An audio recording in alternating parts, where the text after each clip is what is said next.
বাংলাদেশ ফুটবলে হামজা শমীদদের অন্তর্ভুক্তিতে দারুণ একটা বছর কেটেছে দেশের ফুটবল ভক্তদের। এশিয়ান কাপ বাছাই পর্বে সিঙ্গাপুর, হংকং, চায়না থেকে ভারত সব ম্যাচেই ছিল ফুল প্যাক গ্যালারি। সঙ্গে দেশের তারকা ফুটবলারদের আগমনে স্পন্সর প্রতিষ্ঠানগুলোর ছিল বেশ হুড়োহুড়ি। এরপর থেকেই ক্রীড়াঙ্গনের তুমুল আলোচনা, ঘরের মাটিতে ম্যাচ আয়োজন থেকে কত টাকা আয় করেছে বাফুফে।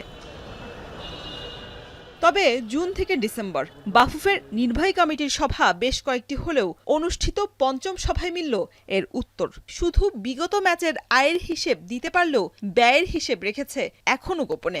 বাংলাদেশ হংকং ম্যাচে 1,02,07,874 টাকা, বাংলাদেশ ইন্ডিয়ান ম্যাচে 1,88,00,000 টাকা। এটা আমরা এখানে এখনো নেই।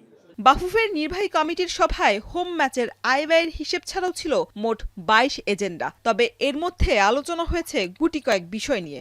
মাঠ সংকটে থাকা বাফুফে নিয়মিত আন্তর্জাতিক ম্যাচ আয়োজনের জন্য পরবর্তী ভেন্যু হিসেবে সিলেটকেই ভাবছে দেশের ফেডারেশনটি। এর জন্য অবশ্য ফিফার দ্বারস্থ হওয়ার কথাও জানিয়েছে ফেডারেশনের মিডিয়া কমিটির চেয়ারম্যান। একটা মাঠ আমরা 100% কনফার্ম করেছি, যেটা সিলেট মাঠটা, এবং সিলেটটাকে উপযুক্ত করার জন্য আমরা ফিফার কাছে অনুরোধ করব এবং সেটা উপযুক্ত করে যাতে ওইখানে আমরা ইন্টারন্যাশনাল ম্যাচ খেলতে পারি, সেই দিকে 7টাকে পর্যায়ক্রমে আমরা একের পর এক একটা ধরব।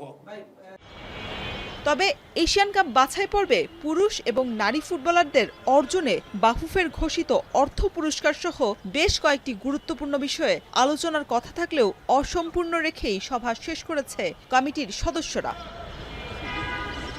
শরীফ রওশন, এখন, ঢাকা।